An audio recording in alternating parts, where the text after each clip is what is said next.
দ্বিতীয় দিনের খেলা শেষে ১৫৩ রানের লিড নিল বাংলাদেশ। মেহেদী হাসান মিরাজ এবং হাসান মাহমুদের একটা দুর্দান্ত পার্টনারশিপ হয়েছে। মেহেদী হাসান মিরাজ ৩৩ রান করেছে আর হাসান মাহমুদ ১৩-১৪ রানের মতো করেছে। প্রায় তিনি বল খেলেছে ৭৬টার মতো।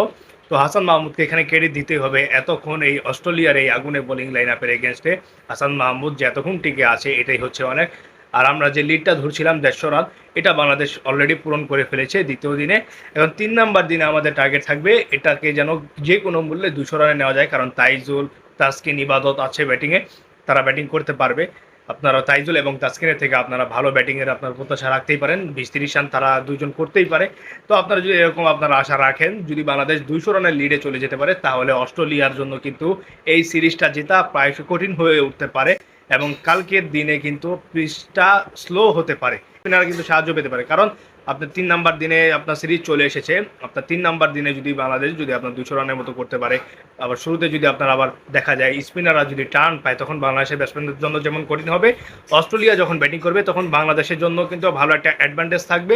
অস্ট্রেলিয়া স্পিন দিয়ে অস্ট্রেলিয়াকে আপনার হারানো এই সিরিজটা।